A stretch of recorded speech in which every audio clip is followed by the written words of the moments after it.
Assalamualaikum warahmatullahi wabarakatuh.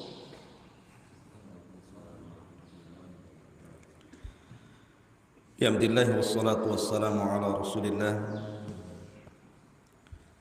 wa ala alihi wa sahbihi wa mawalah wa la hawla wa la quwata illa billahi wa ba'du. Alhamdulillah, segala puja dan puji hanya milik Allah subhanahu wa ta'ala. Salawat teriring salam kita hadiahkan kepada Rasul kita Nabi besar Muhammad sallallahu alaihi wa ala alihi wasallam.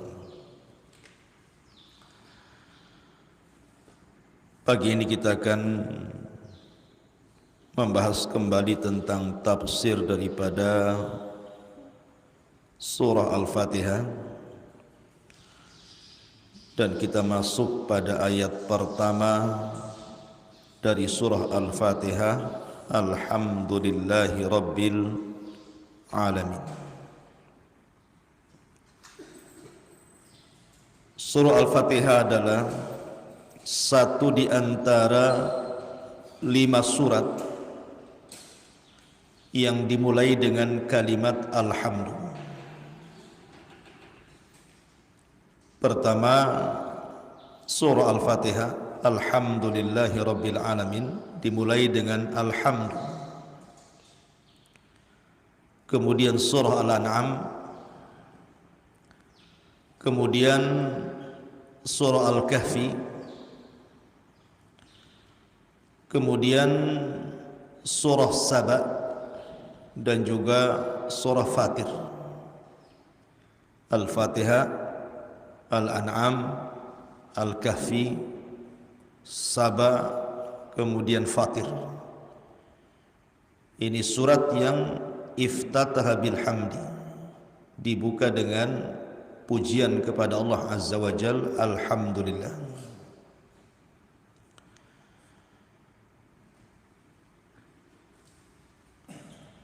Kemudian Allah subhanahu wa ta'ala memulakan dengan kalimat Alhamdulillah, karena alhamdu, pujian kepada Allah subhanahu wa ta'ala adalah ibadatul kaun. Jadi seluruh alam semesta ini beribadah kepada Allah dengan alhamdu, dengan memuji Allah subhanahu wa ta'ala. Makanya Allah subhanahu wa ta'ala berfirman, wa min kulli syai'in illa yusabbihuna bihamdi. Dan tidaklah segala sesuatu yang diciptakan Allah subhanahu wa ta'ala kecuali mereka bertasbih kepada Allah dengan memuji Allah subhanahu wa ta'ala. Walakin la tafqahuna tasbihahum, tetapi kalian tidak paham tasbih mereka. Ketika Allah subhanahu wa ta'ala mengatakan bahawa segala sesuatu itu yang diciptakan Allah kecuali bertasbih dengan kalimat alhamdu, menunjukkan bahawa alhamdulillah adalah ibadatul kaun, bahawa alam semesta ini beribadah kepada Allah dengan pujian. Makanya kalau seandainya Allah perdengarkan antum bagaimana ibadahnya lautan, maka antum akan mendengar lautan mengucapkan alhamdulillah. Kalau seandainya Allah perdengarkan antum ibadahnya gunung-gunung dan bebatuan, tentu antum akan mendengar ucapan mereka alhamdulillah. Kalau seandainya Allah perdengarkan antum bagaimana pepohonan itu beribadah kepada Allah, tentu antum akan mendengar mereka mengucapkan alhamdulillah. Karena alhamdulillah adalah ibadatul kaun, ibadah seluruh alam semesta. Mereka beribadah dengan mengucapkan alhamdulillah, dan itu tasbih mereka. Makanya kalimat alhamdu ini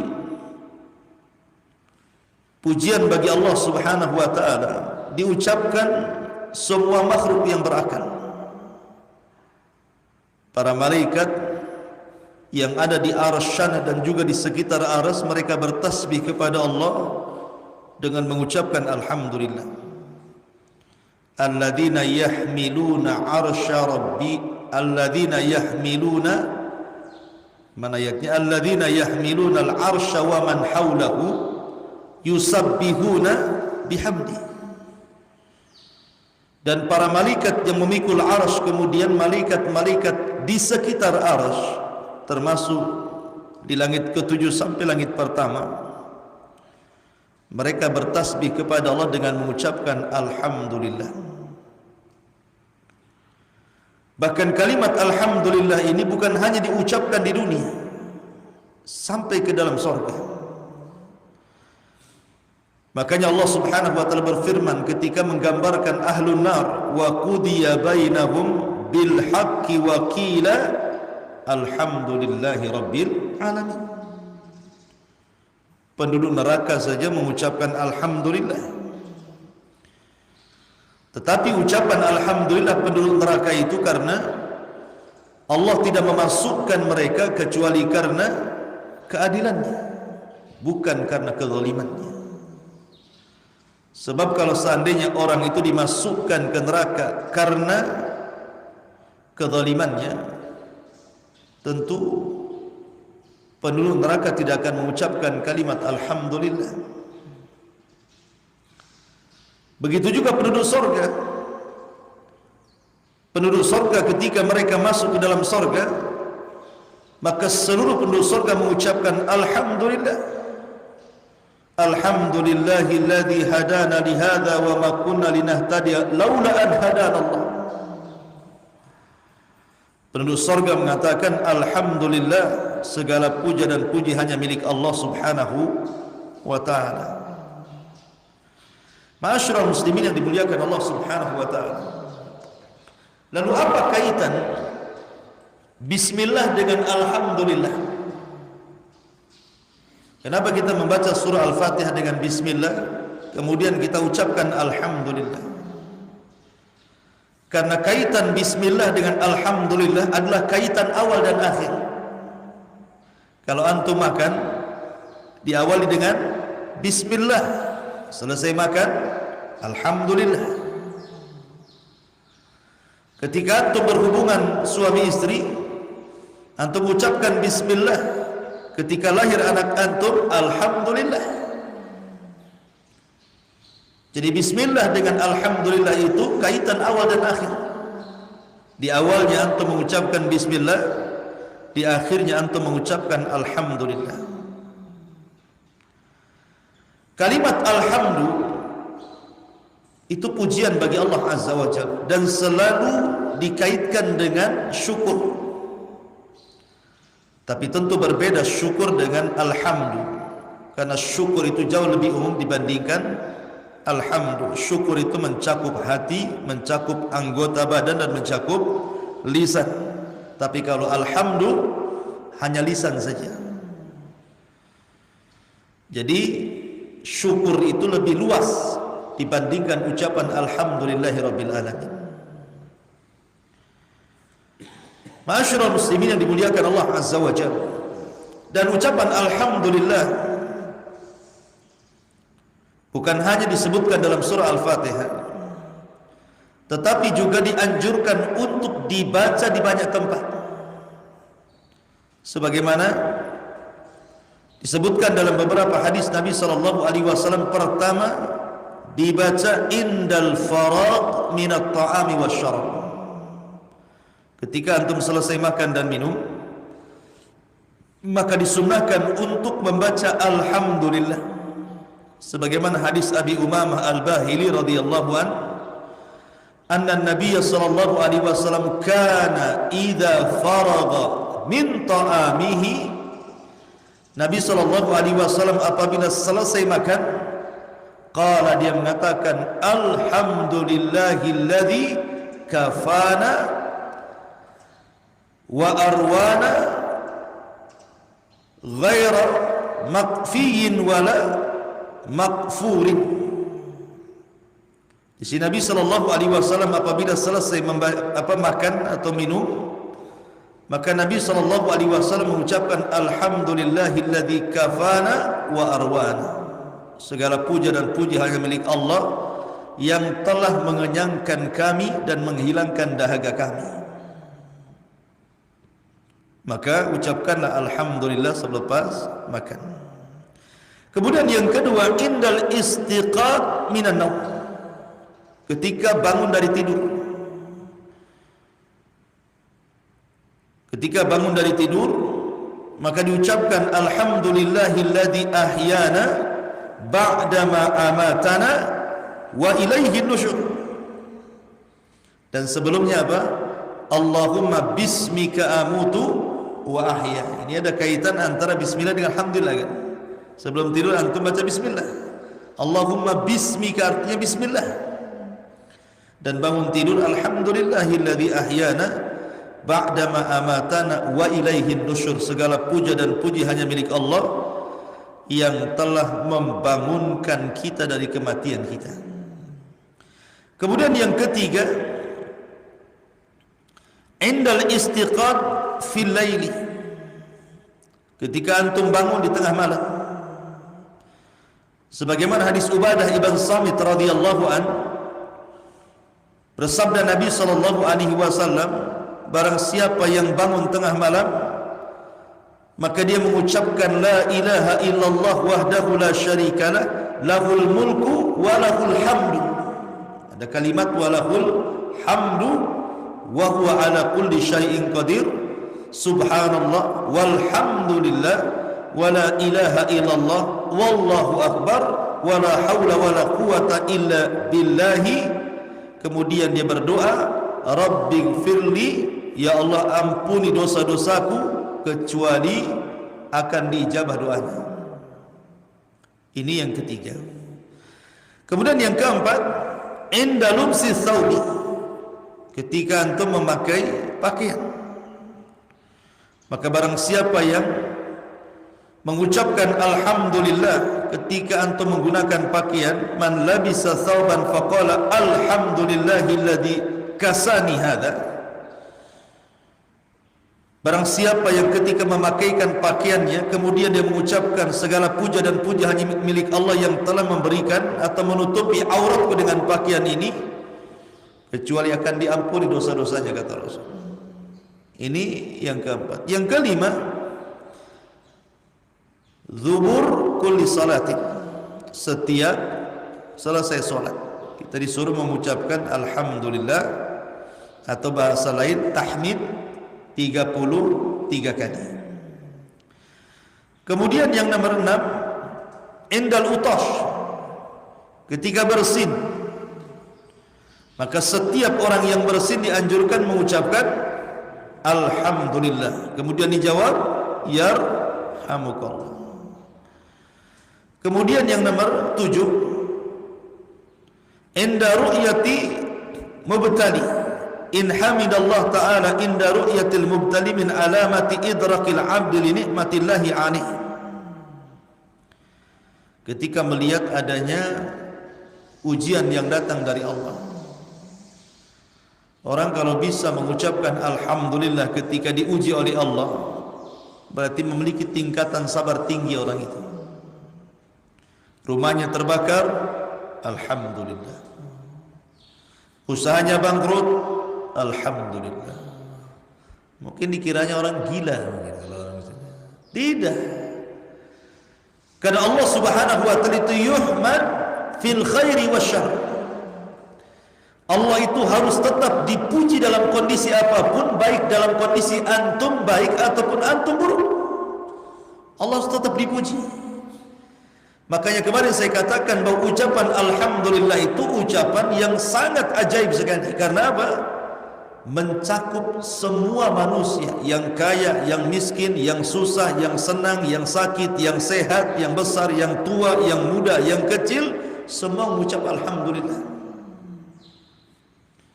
Alhamdulillah. Ketika seorang ulama, kalau tidak salah Urwah ibn Zubair, dia jatuh dari kendaraannya, kemudian terpaksa harus diamputasi satu kakinya. Kemudian akhirnya oleh dokter diamputasi satu kakinya. Dia pun masih mengatakan alhamdulillah, segala puja dan puji hanya milik Allah yang masih menyisakan satu kakinya yang lain. Artinya bahwa ucapan alhamdulillah itu tetap kita ucapkan. Ketika kemudian anaknya baru saja diamputasi, anaknya meninggal salah satunya, dia pun mengucapkan alhamdulillah, Allah masih memberikan anak-anakku yang lainnya. Begitu ya. Jadi ucapan alhamdulillah itu ucapan yang ajaib. Makanya saya katakan diucapkan oleh semua manusia. Antum tanya orang kaya kaifa haluk, orang kaya mengatakan alhamdulillah. Antum tanya orang miskin kaifa haluk, bagaimana kondisimu, orang miskin alhamdulillah masih bisa makan. Antum tanya orang sehat kaifa haluk, maka dia mengatakan alhamdulillah ana bi khairin, saya dalam kondisi baik. Orang sakit pun antum tanya, dia mengatakan alhamdulillah, yang sebelah kemarin mati. Gitu. Jadi masih mengucapkan kalimat alhamdulillah. Makanya dalam kondisi apapun Allah itu tetap dipuji, baik dalam kondisi senang ataupun susah. Kemudian yang nomor 8, inda kulli ni'mah, setiap nikmat yang Allah anugerahkan kepada kita, kecil ataupun besar, maka kita harus mengucapkan alhamdulillah. Wa qalu alhamdulillahi alladhi adhhaba 'anna al-hazan inna rabbana laghafurur rahim. Kemudian juga yang nomor 11, nomor 10, inda tadhakkur wa tadabbur asma'illahi wa sifatihi. Ketika seseorang, nomor 9, ketika seseorang mengingat dan juga merenungkan nama-nama Allah dan sifat-sifatnya, maka kita harus mengucapkan alhamdulillah. Huwal hayyu la ilaha illahu fad'uhu mukhlishina lahuddin alhamdulillahi rabbil alamin. Kemudian yang nomor 10, ketika seseorang dimasukkan ke dalam surga, wa naza'na ma fi sudurihim min ghillin tajri min tahtihimul anhar wa qalu alhamdulillahilladzi hadana li hadza wa ma kunna linahtadiya laula an hadanallah. Begitu juga penduduk neraka mengucapkan wa qudiya bainahum bil haqq wa qila alhamdulillahi rabbil alamin. Intinya bahwa pujian bagi Allah Subhanahu wa taala itu mencakup semua peribadatan alam. Dan kalau kita melihat da'bus salihin, kebiasaan orang-orang saleh, maka mereka sejak para nabi sampai orang-orang saleh tidak lepas mengucapkan alhamdulillah. Lihat Ibrahim alaihi salatu wassalam, abul anbiya, bapaknya para nabi. Ketika Allah Subhanahu wa taala utus 3 malaikat menghabarkan akan kelahiran Ishak dan setelahnya Yakub, apa kata Ibrahim? Alhamdulillahilladzi wahaba li 'alal qibari Ismail wa Ishaqa inna rabbi lasami'ud du'a. Apa kata Ibrahim? Segala puja dan puji hanya milik Allah yang telah menganugerahkan kepadaku di atas ketuaanku Ismail, Ishak, dan Rabbku sungguh maha mendengar doa. Ibrahim mengucapkan alhamdulillah. Nabi Allah Sulaiman alaihi salatu wassalam sebutkan dalam surah Naml ayat 15, walaqad atayna Dawuda wa Sulaimana ilman wa qala alhamdulillahilladzi faddalana ala kathirin min ibadihil mu'minin. Dan sungguh kami telah berikan kepada Daud dan Sulaiman pengetahuan, dan keduanya pun mengucapkan alhamdulillahilladzi faddalana ala katsirin min ibadihil mu'minin. Segala puja dan puji hanya milik Allah yang telah menganugerahkan kepada kami di atas kebanyakan hamba-hamba Allah yang beriman. Bersyukur Daud dan juga Sulaiman. Ma'asyiral muslimin dan seluruh para nabi, mereka mengucapkan seperti itu. Termasuk ma'asyiral muslimin ketika orang-orang keluar dari kuburan, orang-orang yang beriman yang keluar dari kuburan-kuburan mereka saat hari dibangkitkan, maka mereka pun mengucapkan alhamdulillah. Yauma yad'ukum fatastajibuna bihamdi wa tadunnuna illa bistum illa qalila. Pada hari ketika Allah menyeru kalian, kemudian kalian mengikuti seruan itu bihamdi, dengan memuji Allah. Jadi orang-orang yang beriman ketika keluar dari kuburan kemudian dipanggil oleh Allah, maka mereka mengucapkan alhamdulillah. Jadi subhanallah ikhwatul fillah, memuliakan Allah subhanahu wa ta'ala. Jadi orang-orang yang beriman, khususnya ahlul jannah, khususnya penduduk surga, ketika keluar dari kuburan mereka mengucapkan alhamdulillah. Ketika masuk surga mereka mengucapkan alhamdulillah. Ketika sudah tinggal di surga mereka mengucapkan alhamdulillah. Ketika kemudian mereka dihilangkan seluruh rasa penatnya, ketika masuk surga mereka mengucapkan alhamdulillah. Dan ketika mereka mendapatkan janji Allah di surga, mereka pun mengucapkan alhamdulillah. Jadi memang alhamdulillah itu kalimat yang luar biasa yang diucapkan di dunia ataupun di akhirat. Intinya bahwa kalimat alhamdulillah, pujian bagi Allah subhanahu wa ta'ala, ibadatul kaun, ibadahnya alam semesta, dan itu bentuk tasbih mereka. Makanya kalau antum perhatikan surah Al-Fatihah, 3 ayat pertama bicara tauhid. 3 ayat pertama bicara tauhid. Alhamdulillahirabbil alamin, Ar-Rahman Ar-Rahim, Maliki Yaumiddin. Ini hak Allah namanya. Makanya lihat jawaban-jawabannya. Apabila seorang hamba mengucapkan alhamdulillahirabbil alamin, apa jawaban Allah? Hamidani abdi, hambaku sedang memujiku.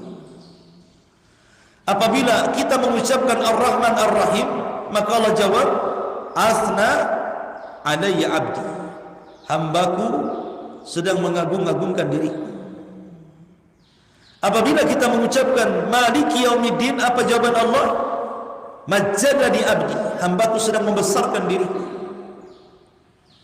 Tapi kalau sudah iyyaka na'budu wa iyyaka nasta'in, ini hak hamba. Jawabannya berbeda. Jawabannya ini adalah permintaan hambaku, dan semua permintaannya akan dikabulkan oleh Allah subhanahu wa ta'ala. Tapi 3 ayat yang pertama itu disebut hukukullah. Makanya ketika kita bertasbih kepada Allah azza wa jalla, tasbih itu terbagi menjadi 3 dan melahirkan 3 sifat juga.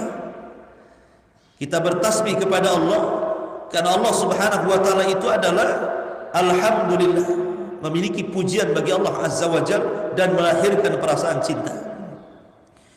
Kita bertasbih kepada Allah subhanahu wa ta'ala karena Allah subhanahu wa ta'ala itu Ar-Rahman Ar-Rahim, Dia maha penyayang lagi maha pengasih, dengan itu melahirkan roja harapan. Kemudian kita bertasbih karena Allah itu Maliki Yaumiddin. Dari situ terlahirlah sifat takut, karena Malik itu adalah penguasa, bisa melakukan hal apapun. Makanya dalam ibadah itu harus dipenuhi dengan perasaan cinta alhamdulillahirabbil alamin, kemudian perasaan raja Ar-Rahman Ar-Rahim, dan perasaan takut Maliki Yaumiddin.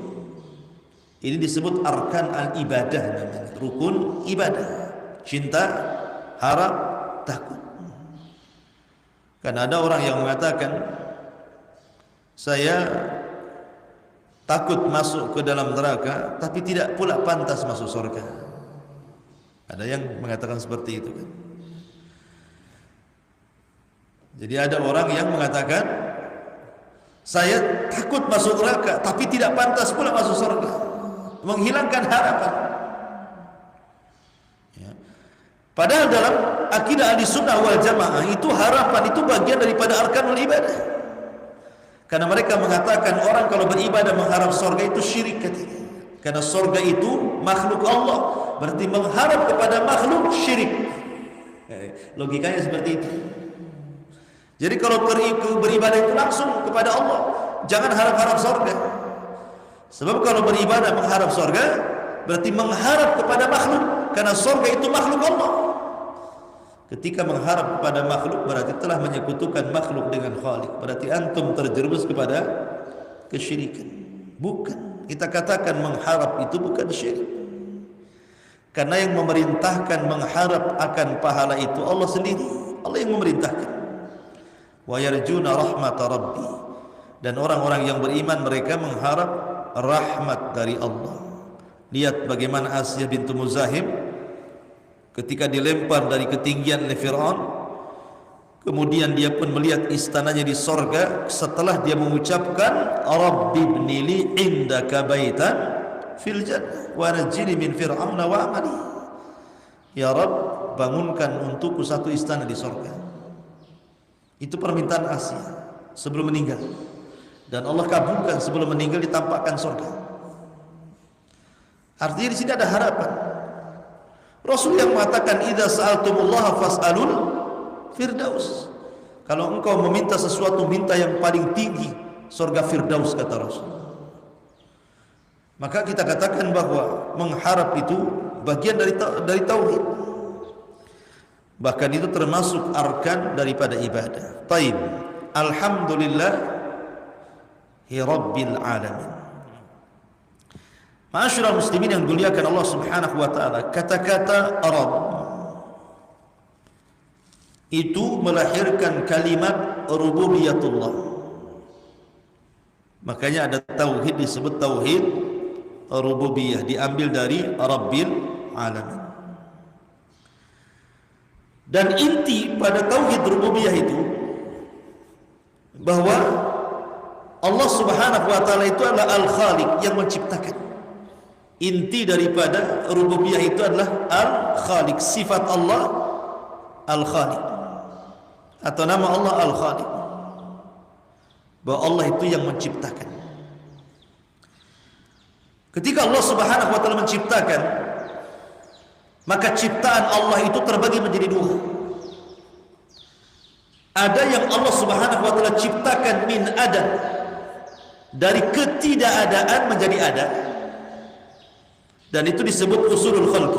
Awalnya enggak ada, kemudian Allah adakan.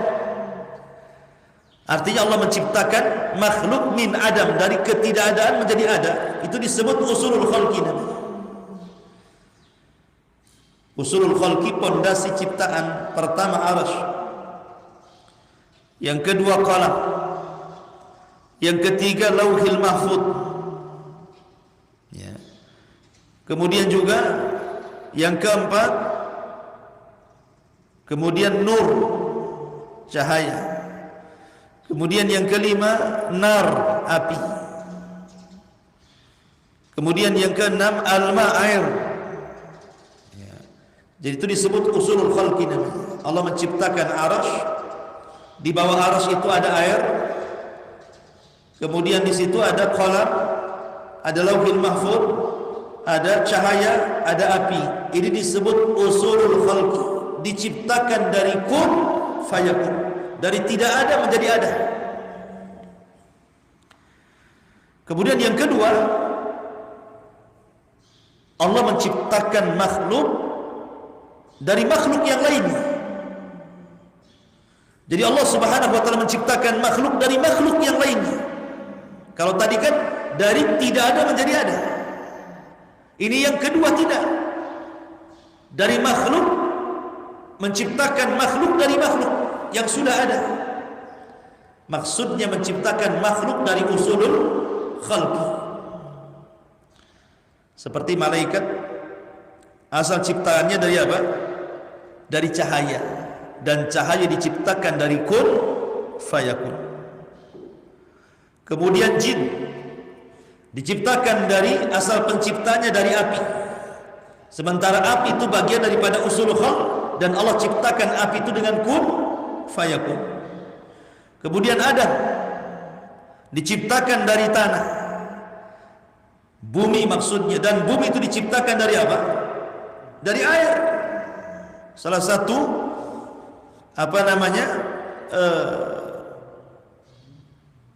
apa namanya, asal penciptaan bumi itu unsur-unsurnya ada dari air yang membeku.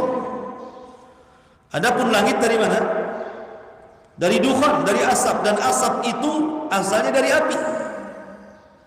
Jadi semua kembali kepada usulul khalqi.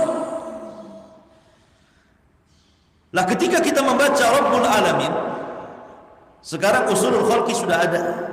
Air sudah ada, api sudah ada, cahaya sudah ada. Sekarang Allah Subhanahu wa taala tantang kalian.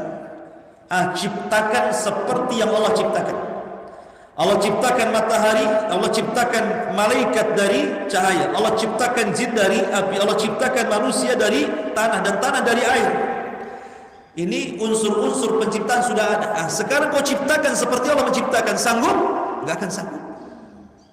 Karena manusia tidak bisa menciptakan, manusia itu hanya merangkai. Antum membuat rumah terdiri daripada batu, batunya siapa yang cipta? Pasirnya siapa yang cipta? Kemudian kusennya dari kayu dari pohon siapa yang cipta? Jadi intinya manusia itu hanya merangkai, dia tidak bisa menciptakan. Kalau memang, atau contoh yang lain, Adam alaihi salatu wassalam tercipta dari tanah, dan tanah tercipta dari air, dan air tercipta dari kun fayakun. Kemudian Maryam, Isa bin Maryam tercipta dari Maryam, ya kan? Keluar dari Maryam. Pertanyaannya, manusia yang keluar dari tanah dengan manusia yang keluar dari perut ibu, hebat mana? Hebat mana? Ini Adam keluar dari tanah, Maryam, Isa keluar dari Maryam, hebat mana? Hebat Adam kan? Karena langsung dari tanah masalahnya. Inna mathala Isa kamathali Adam. Sementara permisalan Isa itu sama dengan Adam. Kalau antum katakan bahwa Isa adalah anak Tuhan, satu di antara tiga Tuhan, atau dia adalah Tuhan, mestinya Adam aula wa aula, jauh lebih utama dibandingkan Isa bin Maryam. Terus paham? Ya. Dari sini kalau memang kita tidak sanggup menciptakan, hanya Allah lah zat yang khaliq, berarti sudah layak zat yang menciptakan segala sesuatu untuk disembah. Sudah layak. Makanya ketika Allah Subhanahu wa taala berfirman tentang permisalan-permisalan, dzuriballahu mathalan, ketika Allah membuat permisalan dalam Al-Qur'an tentang patung-patung yang disembah itu. Lihatlah patung-patung yang disembah itu, kalau seandainya datang lalat kepada mereka, kemudian lalat ini mengambil makanan yang dihidangkan ke patung itu, sanggup enggak patung itu mengambil yang sudah diambil lalat? Tidak sanggup. Bahkan patung-patung itu tidak sanggup menciptakan lalat. Lam yakhluqa dzubab, tidak bisa menciptakan lalat. Bagaimana makhluk yang tidak menciptakan, tidak sanggup menciptakan seekor makhluk yang sangat kecil lalat, yang sangat hina, kemudian kalian sembah, mana akalnya? Orang-orang yang buat menyembah batu berhala yang dipahat itu, mereka sendiri tidak bisa menciptakan lalat. Dan kalau lalat mencuri sesuatu pun tidak bisa diambilnya. Dari situlah maka Allah Subhanahu wa taala mengatakan bahwa orang-orang musyrik dan sesembahannya kal ankabut ittakhadha baitan, seperti sarang laba-laba. Wa inna auhanal buyut la baitul ankabut. Dan selemah-lemahnya rumah itu rumahnya sarang laba-laba. Bukan berarti lemahnya bukan dari segi rumahnya, tidak. Ya, memang lemah, dia tidak bisa menghilangkan hujan, tidak bisa menghilangkan panas, gitu kan? Cemana sarang laba-laba itu? Hujan dia kehujanan, enggak ada atapnya. Panas dia kepanasan, enggak ada atapnya. Makanya selemah-lemahnya rumah itu rumahnya laba-laba, karena enggak ada naungan sama sekali, dia cuma terbentang begitu saja. Tapi maksudnya selemah-lemahnya rumah adalah rumah sarang laba-laba, itu permisalan orang-orang yang melakukan kesyirikan itu. Maksudnya karena di dalam sarang laba-laba itu hidupnya hanya bunuh-membunuh saja. Antum lihat sarang laba-laba itu tidak ada laba-laba dua, pasti satu. Kalaupun ada dua, satu mati, satu hidup. Kenapa? Karena biasanya laba-laba itu kalau sudah menikah, si istri membunuh suaminya. Kalau sudah membuahi, dibunuh tuh suaminya. Kemudian nih Setelah kemudian ibunya mengerami telurnya, kemudian lahir anak laba-laba, anaknya membunuh ibunya. Nah, begitulah laba-laba. Kerjanya bunuh-bunuhan itu. Makanya satu sarang itu cuma satu. Kalaupun ada 2, 3, satunya membunuh mati semua itu. Makanya kenapa kemudian Allah permisalkan orang-orang musyrik itu seperti itu? Karena mereka isinya hanya pecah belah saja. Wala takunu minal musyrikin alladzina farraqu, gitu ya, dinahum wa kanu syi'an kullu hizbin bima ladaihim farihun. Janganlah seperti orang-orang musyrik yang suka mecah belah agama mereka. Setiap kelompok berbangga dengan kelompoknya. Ma'asyiral muslimin yang dimuliakan Allah Azza wa Jalla, lah dari kalimat Rabb yang intinya tadi adalah Al-Khaliq, Al-Mudabbir, kemudian juga Al-Malik gitu. Dari Khaliq ini lahir al-iman bil qada wal qadar. Karena tidak mungkin Allah menciptakan kecuali karena perintah. Dan ketika Allah menciptakan, bukan ada perintah orang atau perintah zat kepada Allah, "Hei Allah ciptakan ini," tidak. Tapi Allah ketika menciptakan atas perintahnya sendiri, yang disebut dengan iradah. Iradah itu apa? Kehendak. Ketika Allah menciptakan itu karena sebuah perintah, dan perintah itu datang dari dirinya sendiri yang disebut dengan masyiat atau iradah. Kemudian ketika Allah menciptakan itu karena pengetahuan. Karena pengetahuan Allah ciptakan. Dan ketika Allah ciptakan itu karena takdirnya sudah dicatat. Inna khalaqna syai'in biqadar. Kami ciptakan segala sesuatu itu dengan takdir. Makanya rukun takdir itu apa? Al-ilmu wal kitabatu, al-ilmu wal khalqu wal kitabatu, kemudian wal iradatu. Itu disebut arkan takdir ini. Pertama ilmu. Allah itu mengetahui segala sesuatu yang telah, yang sedang dan yang akan datang, bahkan sesuatu yang mustahil terjadi, kalau terjadi Allah tahu. Kemudian pengetahuannya Allah catat di Lauhil Mahfuz. Kemudian setelah Allah catat pengetahuannya, Allah ciptakan.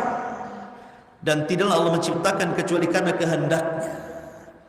Itu disebut arkan al-qada wal qadar. Dari kalimat Rabb lahir al-iman bil qada'i wal qadar. Rabbul alamin, dan kalimat alam itu artinya ma siwallah fahuwa alam. Selain daripada Allah disebut alam, disebut makhluk. Segala sesuatu selain Allah itu disebut alam. Artinya selain Allah disebut alam. Dan alam di sini artinya makhluk. Alhamdulillahi rabbil alamin. Wallahu alam. Ini di antara tafsir Alhamdulillahi rabbil alamin. Besok kita masuk pada tafsir yang kedua, Ar-Rahman Ar-Rahim.